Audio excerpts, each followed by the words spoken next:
Ladies and gentlemen, it is game number 1 of Heroic versus LGD here in this group stage. And we'll see. Both teams head out into the mid lane, get some wards placed here. Ooh, they're just about to pass each other. Oh, I think they both realize what's going on, where that ward most likely is. Yeah, LGD rushing over. They suspect a ward's been placed down here. They want to see if they can deward it, bait around it perhaps.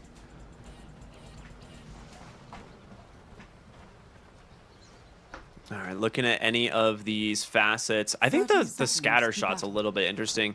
Bloodseeker went Blood Rush? Really? And Dynamo for Razor. Double Jump, Expanded Armature, and of course, Arcane Accumulation. A lot of those seem pretty normal. The Blood Rush for Bloodseeker, I am a little bit unsure of. Mostly because this hero hasn't seemed super good in general, but the active movement speed as your bonus just does not seem very good because it also costs mana.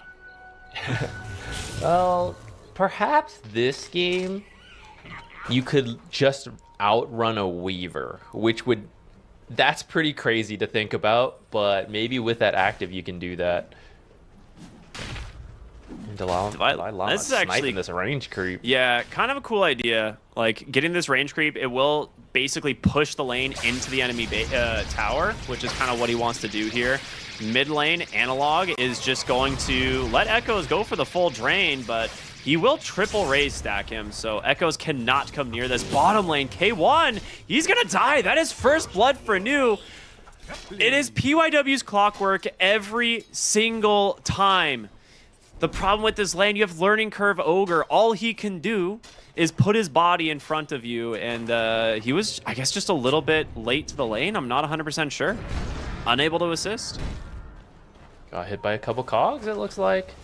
I mean, that's what I was saying, right? These heroes, like, you gotta wait till the level 2 before Ogre gets really scary. So really good on LGD to capitalize on this level 1. Weaver with Shikuchi usually can get away, but sometimes you get knocked back by the cogs while trying to Shikuchi away. Shikuchi ends, suddenly you're a slow hero. Second lowest strength in the game after Medusa, tied with Drow, so you are extremely fragile at the start.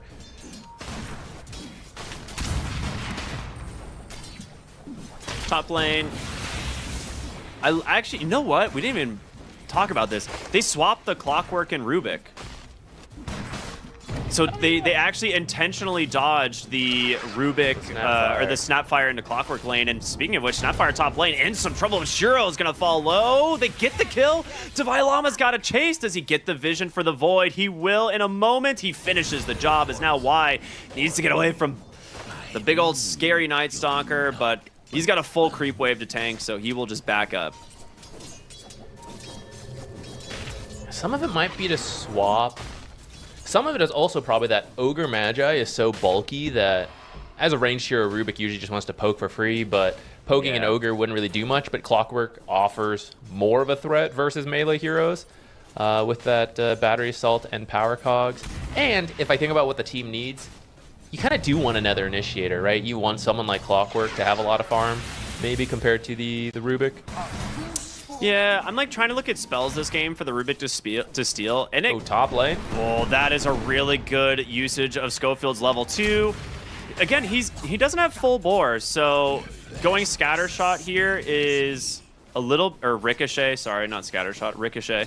It gives you a little bit more potential kill threat, but also Bloodseeker has to be very careful playing in the close range. That's true. So far, going well for them. And Night Stalker already at 2 bracers, doing pretty decent in the last hits, especially in those Huge denies. wave, dude. Oh my god. Look, he has like a triple wave at his tower.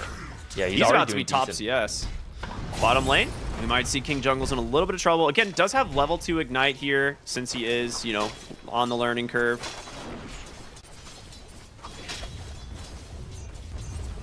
So... Then the denies are even bigger than usual because Bloodseeker depends on healing through these Snapfire. last hits. Ooh, nice TP. He TP'd mid just to help with the... Is this to help with a 4-minute rune? Is that actually why? That's wild. That's a really heads-up TP from Schofield. Good punish, though, because now Schofield's too low to really fight over it. He has a Lotus. They're going to send some additional help to the bottom room with the Clockwork, so... Yep, an Analog going to get trapped inside the cogs. Does not have any way out. 2 points Plasma Field, 2 points in that Static Link. It's enough. I actually really like the Dynamo facet on Razor. I think it's definitely the better of the two. I think for a while people liked the other one, but Spell Amp goes a long way on this hero, especially as you get more and more stolen damage late game. Razor himself has dropped off a little bit, but I don't know if it's like the Falcons effect starting to play again. He seems to just come up every time, no matter what they change to him. Yeah, team started scrimming against Falcons, and they get first picked Razored, and they're like, huh, we're still losing to this, I guess. Zwei Lava, level 5 on this Night Stalker, might just get a solo kill here onto this Rubik. I will go and telekinesis him away. Now going to turn his attention over to Shiro. He's getting rotation from the Ogre as well. So much damage with the Snapfire as well. As one more auto attack does the job. And, you know, we were unsure, but at first night, he is 3-0, level 5, top CS, top denies. He is having a fantastic time in this lane. I was wondering if, you know, okay, so he has Night Reigns. The start is good for Night Stalker. Maybe it'll flip. Ooh, mid lane, a second kill on SF. Yeah, they definitely got him. And guess what? Echoes with his level 6 will just chase down Schofield. This mid Razor is absolutely owning right now, as they will continue to dive here, looking for King Jungles underneath the tower. He's got nowhere to go, and Y is going to try and just tank the tower. Blood Grenade does go out, but they will swap the aggro. Echoes. Ooh, swap the aggro? Echoes. Swap the aggro? Oh my goodness. Okay, he's all right. Oh, wait. Oh, he canceled his TP for a haste rune. That is, all right, that's a little awkward. Yeah. He went full greed on that. Yeah, definitely. But I get why, but yeah, okay. He'll still be happy, right? You kill the SF first, then you run down Schofield here, and you probably thought that was all you were going to get, but then you saw Ogre turn around, you get another kill, and they got some good tower damage. Actually, it looks like it got handled decently. They had a big creep wave there, but I guess after Razor took his entire health bar and tower hits, they couldn't do too much with it. Yeah, so far, Echo's looking really good in this mid lane. And again, Analog, he is an SF specialist. He's probably one of the better ones that we've seen in this tournament so far. So they have put a lot of attention bringing this Clockwork into mid lane multiple times to try and slow down this Shadow Fiend, and it's worked. Definitely has worked. Whether or not it'll continue, we'll have to see. As bottom lane, the Weaver is getting poked and prodded by this Pangolier constantly. He doesn't have 6 yet. Yeah, I mean, that's quite get the. Yeah, couldn't quite get the chain stun off of that little trench next to the tower. I think that's what he was hoping for, to get a Weaver kill there before the 6 came out. Whoa, he went earned on the Pango. Oh. We don't. I mean, it is an old build. We used to see it every once in a while from like mid Pangoliers, but lately we've just been seeing, like, you know, mech into Guardian Greaves, because what else do you build on offlaners these days? Spirit Vessel, apparently. Yeah, I guess. Needs to keep his distance here on K1, obviously, as if this Clockwork gets in range, he will absolutely go for the trap. I'm surprised we haven't seen, I'm surprised we haven't seen K1 rotate top yet. This happens pretty often from this team, especially when he's on Carry Weaver. They might do it soon, right? Divine Llama's level 6. We could see them rotate to the top side and focus down the tower. I think they almost didn't need to do it this game because Divine Llama was doing so well that it's kind of overkill. It's like, I solo kill him anyways. You're really just taking my XP if you come here, so why don't you just stay bottom? And in fact, I actually think we need to see Divine Llama move around a little bit, since like that mid triple kill really went that way of the Razor, and Pango's been doing okay. I thought maybe we'd see him move over, but now that I look at it again, you know, Weaver and SF both pretty good at jungling, so despite some of the early deaths, they seem to be doing okay, so maybe they're just gonna keep trying to hold what's happening here. Clockwork's been doing a decent job flaring bottom where the Weaver is. Like even onto the gate a couple times as well. So he would, I think, would have scouted a rotation, which has been really smart. That's a good point. Yeah. Ooh, Seeds of Serenity is massive for K1 actually. This completely salvages the harassment from the Pango. Well, almost completely, as PYW again trying to sneak his way in through the trees here, but we're gonna see some big rotations. It's Echoes as well as the Rubik. Here they come, Rolling Thunder's out. He just gets chain stunned. As Schofield coming in, looking at Echoes here on the Razor, just to be a little bit careful as the Dark Ascension comes through. Analog going for the Requiem, but canceled. He's gonna be able to send it now as Divine Llama helps finish off the Razor. A 1-for-1 so far. The Rupture is out. Wait a minute, Shiro's dead under the tower. And Divine Llama, he's got everyone pinned back on the backside. This Night Stalker just looking so dang strong. The question is, can they get more? Pango would be amazing, but maybe you settle for a support. PYW falling low, telekinesis to throw them back, but Analog with a raise from downtown. And Divine Llama, his ult's ended.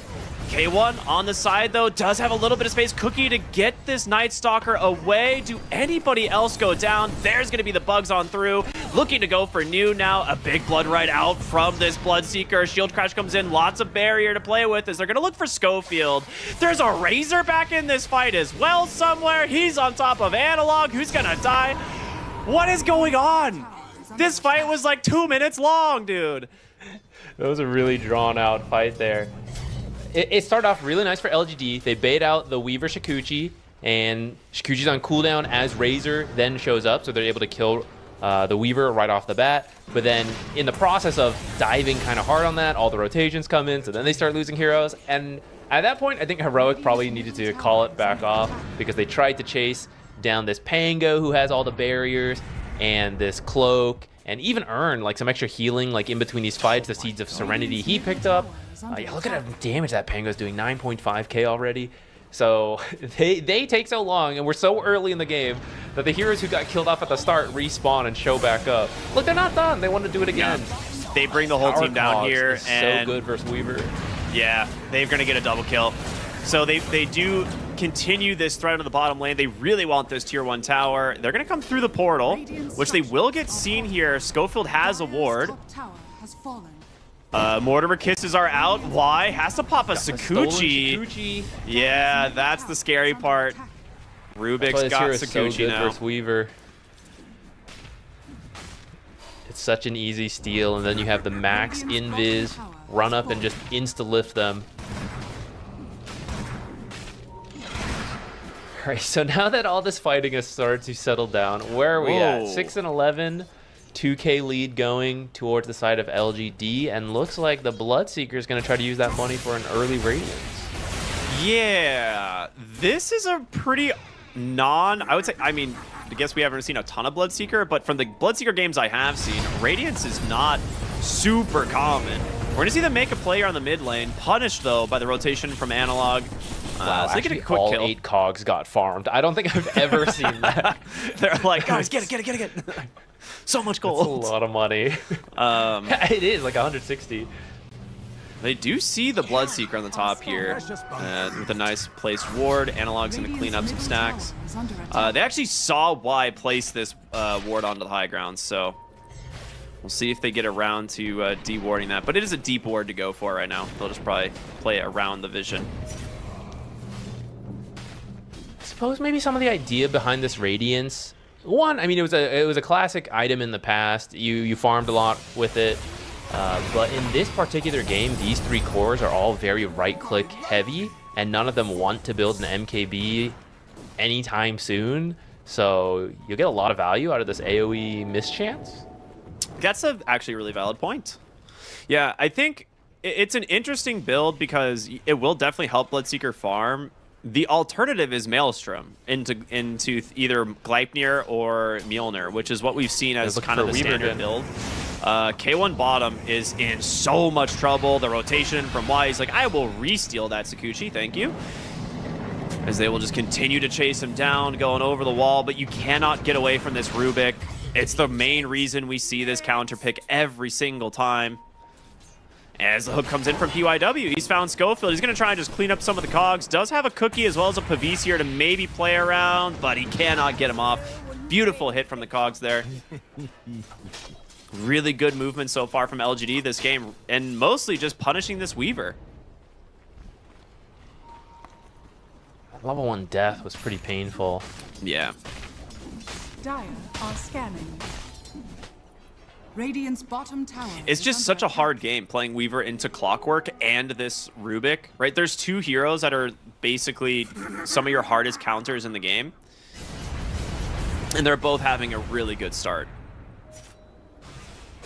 Yeah, technically you could argue Weaver can double hit a cog and then run out, and it's true, but I think the ease of execution is, it's like far easier for Clockwork to just hook shot in, press cogs, and if you slip up on the Weaver and you get bounced once, like that could be enough to get you killed because you're so fragile at the start. Or he just holds the cogs until you Sakuchi, and then you're really true, and then which is what happens a lot of the time. They will go onto the Ogre as he's playing a little bit of ping pong into the middle. Dude, come on, man. How is this? I don't understand how this facet is balanced. Look at this, dude. 800 damage so from cogs. It's so funny. And something we don't see all that much, PYW actually went phase boost, which, do you even know what the innate ability of Clockwork is, guys? It is that for every point of armor he has, he gets 0.3 outgoing damage amp, which usually doesn't come into play that much, but when you're having a really good game, you can do things like get phase boots to bump up your damage just a little bit. I honestly did not know what his innate was. No one knows what it does. It's never mattered ever in Dota 2. Because it's just the expanded armature. Expanded armature is so unbelievably broken. PYW with a nice hook set up into the mid lane. Kill goes to Echoes. They will settle for this tier 1 tower. Not even settle. They're just going to take the tier 1 tower. They've got a catapult here. Fortification comes out. Analog does have an amplify damage rune. And a blink, but I think they saw him now, so. That is a very fast pipe. Oh, that's really good. Because that's Why? like one of the tools you have left, right? Is the early damage of Snapfire ult and a really good SF ult. And now that is heavily mitigated by this quick pipe pickup from the Pango. So it looks like the urn was just a casual extra damage urn and straight back into the usual auras that we typically see. They really want this Weaver again in the bottom lane. They have this deep ward. They're trying to make a play on it before it expires. So they smoke down here, but not much time left. So they will not connect on this one. Analog's had a great recovery this game. I mean, we gotta give props to the Shadow Fiend. He is top of the net worth despite what I think he was 5th at one point, just barely above the Weaver. Yeah, dude, he's actually just trying to hit the cogs. Oh my god, dude. This guy.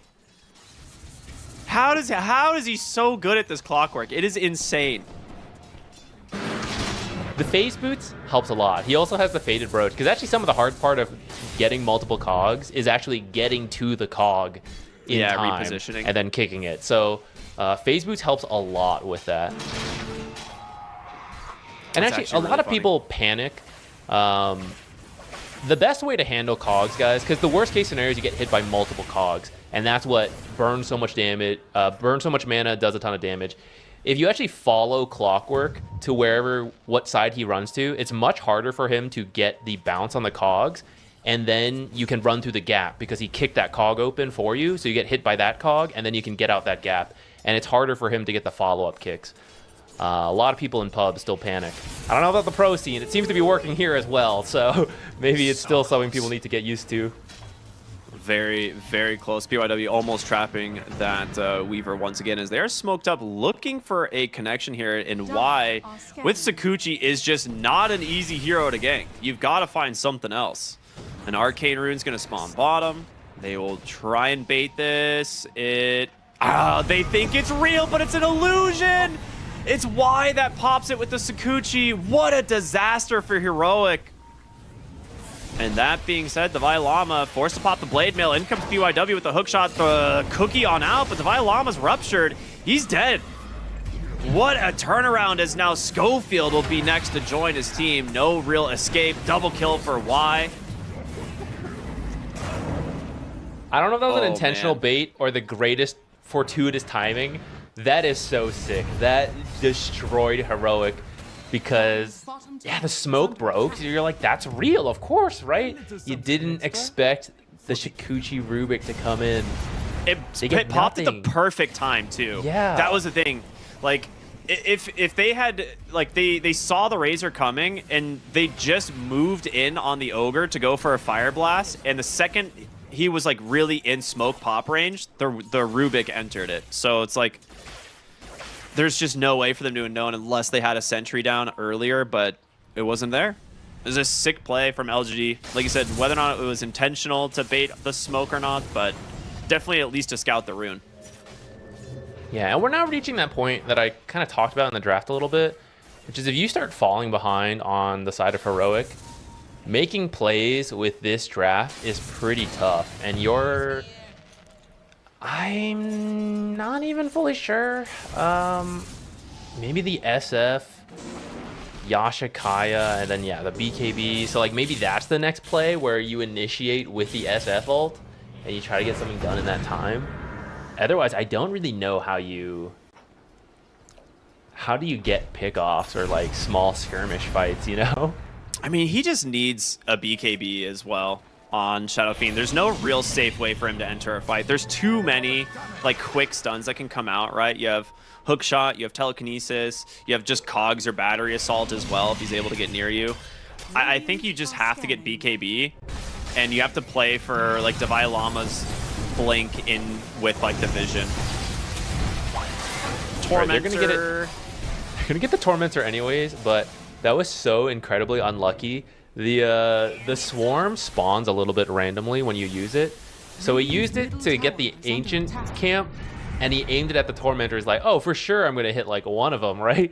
And I think it so happened there was a gap where the Tormentor was, and he just didn't get the swarm of the Tormentor, so they didn't reduce the armor. Or maybe he wasn't in range, so it just got insta-killed. I guess that's the other possibility, but... I was going to say, I think you need a little bit more minus armor for this. The Pango coming in certainly helps. They also... Is it PYW that has the mech? Or who has the mech on LGD? I just saw PYW went Greaves. PYW. Or sorry. No, why? Why he went has Greaves, Greaves on the root. Dude, this Rubik is huge! Yeah, I mean, he's part of all these kills. Even though he was the position 5, he's actually way more farmed. PYW may be getting a little more active while Rubik gets to do the farming. Did he get the Tormentor shard as well? I feel like he had to for that amount of net worth. Yeah. Yeah, he did. Okay. I suppose Rubik has been securing kills as well, so yeah, he's got some extra money in the pocket. It's also like just a Shukuchi thing, right? If you get Shukuchi, you just are going to farm absurdly fast on this hero. Yeah. So he's got 74 last hits on a 5-position Rubik, which is bonkers. We're gonna see them smoke to the top side of the map. BKB done on the Bloodseeker now. They did finish up some decent items here, as I think Lincoln's is delivered. Yep, there we go. So who's gonna catch who is the real question. Flare comes out. It does scout Analog. He gets the blink. We're gonna see the Requiem on the backside, but Echoes gets the BKB. Analog's gonna try and just TP on out. As K1 on the run. We see the Dark Ascension popped as well. King Jungles will just stun up the Razor here in the river. As, yeah, we're just going to see a blink out from the Night Stalker. He needs to get out of here if he wants any chance of living. So, a bunch of spells committed. Yeah, if Divine Llama can get out, that's not too bad. You got the BKB. It's pretty funny to see that many heroes run into each other and no one dies, but... I like this cut with the wave cut here. Oh, they actually fought. Yeah, that's really cool. That's also a cool fort, actually. Well, a lot of ultimates committed. Mortimer, as our observer is, you know, correctly highlighting, Shadow Fiend, Night Stalker, and Snapfire ults all down, which means that's go time for the Roche. You've got, you know, the Swarm. You've got minus armor from Pango. Very easy. Shiro is going to be the first one to grab the Aegis this game. They've already got themselves a 6K gold lead. We'll see how much they can push their advantage in this 5-minute mark. Yeah, Heroic's done a decent job of not letting it get too out of control, because I think they were actually a little further behind before this as well. So the fact that LGD just got Roche and its 6K advantage at 23 minutes, considering how a lot of those early fights went, gives you a shot on Heroic. Let's see how this first Aegis plays out. If you can take the Aegis away relatively quickly, or manage to hold Like, as long as you don't lose too many towers. I'd say, like, if you lose 2 towers, it's okay. If you lose more than that, that's pretty bad. Radiant's top tower has Well, fallen. there's your first. Yep. Instantly, So we got first one tower. more. We got one more to go through. You Yeah. really don't want to lose all of them off this first Aegis, but they still have 4 minutes. They are Ooh, going to get a huge. nice blink. Requiem, they've managed to catch a huge find in the mid lane. Nice However, shot, the though. turnaround, he's got a BKB TP. Dire's Good middle call. So Analog will survive. Divine Llama is just, what? Dude, you are kidding me. Dire's bottom I mean, he's tower got the is night under vision attack. advantage, so that's one thing. But they actually trade towers. They kill the Razor. That's a great grab. 2.4k swung so far off this Aegis in favor of Heroic. Yeah, this is really good. You didn't kill the Aegis, but you don't really want to push without everyone on your team. So now you have to wait for the Razor, which means you're just wasting down this Aegis time. And Divine Llama, he has been kind of sacrificing his own farm to allow his other cores to catch up, but he's doing very annoying things. We're seeing him try to creep cut. We see him play pretty aggressively and risky, but he sort of needs to do it because it's baiting LGD to follow him a little bit, waste a little bit more time. And yeah, I mean, 3k lead now. It's really not that much at 25 minutes. No. And this is where Analog starts to get a little bit scarier on this Shadow Fiend. But you just want to remember that this hero does continue to scale until you kill him. So he's got his second bonus soul, but he's, you know, closing in on an Aghanim Scepter, which will give him an additional 5. And then suddenly that Requiem plus the Fear Duration talent is a massive team fight ability you cannot afford to get caught by. Right? You need the BKBs to come out, or else the fight is pretty much always going to snowball for the side of Heroic. Yeah, and he's working on his Ags halfway there and really close to level 20. So that's going to be a huge team fight tool for them as soon as he has both of those, which should probably line up around the time the Aegis is expiring, and maybe you can look to make a big play. They find K1. Wait a minute. He's stuck. He's going to be forced to time lapse. Does have another Sakuchi to try and get away, but again, you're going to get chased Yeah, you're just going to get chased for it. There's nothing you can do. A fantastic find. Great TP in on Y once again. I mean, K1 has just... he has a lot of deaths this game on the Weaver, and it is not an easy Weaver game. But you have to wonder if you just need to play more defensive. Yeah, his 5th death. Yeah, he's been having a really rough time this game. He is reaching that point of critical mass that should be a little easier to live, but it's required him to buy Lincolns. He's got a BKB queued up. It means his damage is not that great, and it again goes back to leaning a little bit into this SF ult. Like, if you can delete one hero while fearing others, and then you set up a nice swarm, and then now you're running at them with Night Stalker ult, all of that, that's how you take these team fights. But it's so much easier for LGD to get these smaller fights that, for example, we just saw because of the hook shot, Rubik starting things, the low cooldown Pango roll. They just get to find all these small kills. All right. Another tower falling in the top side of the map as bottom lane Analog kind of being eyed here by the Rubik, but there you go. Is this Ag's done? It's very close. Yeah, 300 gold away, 200 gold away now. Does have the level 20 talent, but they're rotating the numbers. They are going to bring everybody down here to try and slow down this Shadow Fiend. The ward is going to pop him. He's going to go for the TP on out. Can they get in range? They've got the hook shot. That is the best case scenario here for the side of LGD. 2 stuck inside this little cage. As Shadow Fiend dies just before getting that Aghanim Scepter. And he's dead for 70 seconds without a buyback as he bought out some of these components.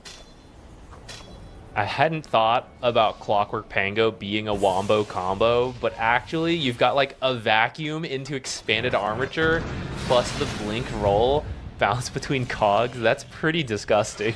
Yeah. It was like permanent stun the entire time. The cogs last 8 seconds. Roll is what, like 12 seconds? Wow, they actually just popped the Mortar Kisses immediately. He gives away Cookie. Does not want to give up the globs to Wise Rubik. As they're looking for a mission melee. accomplished because you cancel the Snapfire ult, right? So then they get to keep doing this.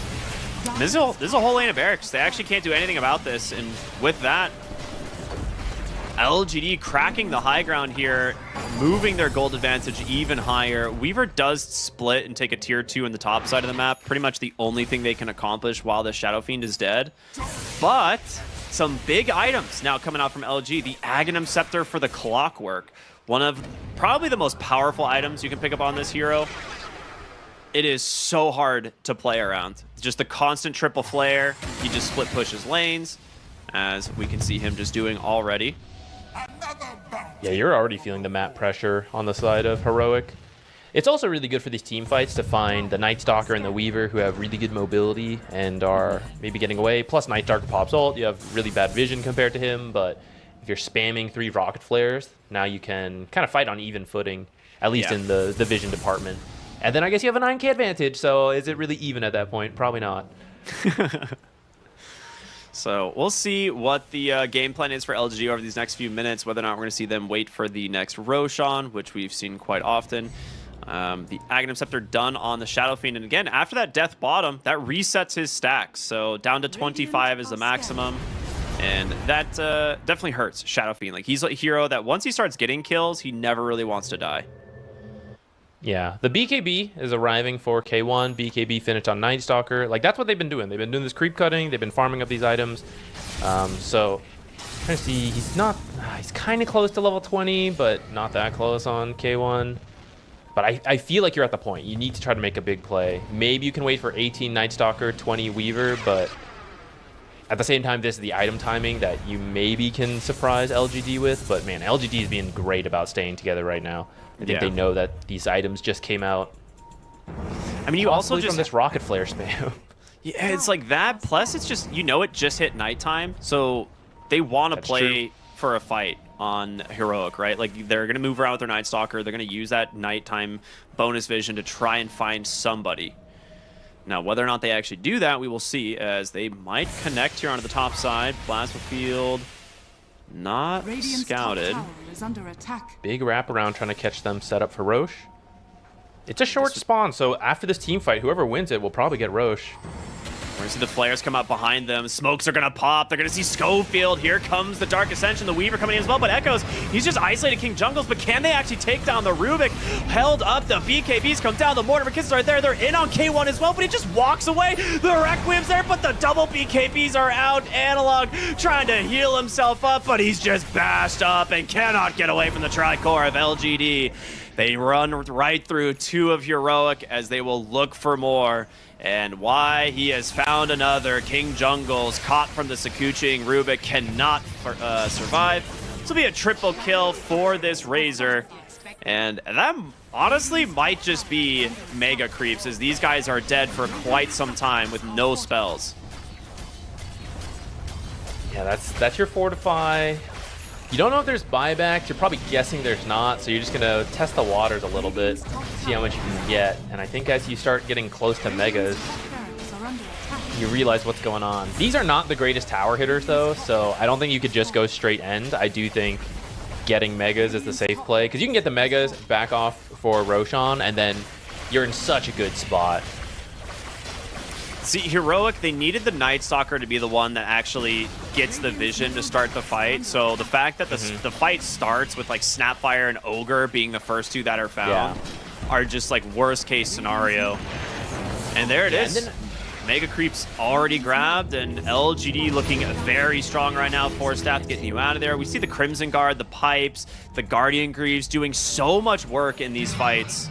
As they're just going to turn on to K1. Telekinesis is out. Rolling Thunder is there. They force the BKB out of him, but guess what? He's ruptured. He's bashed, and he dies. He doesn't get the time lapse. That's got to be game. The GG comes out, and LGD will take game number 1. The RNG bashes, sealing the deal. But, I mean, it wasn't just this last fight, right? LGD had a pretty good hold of the game. I think their laning stage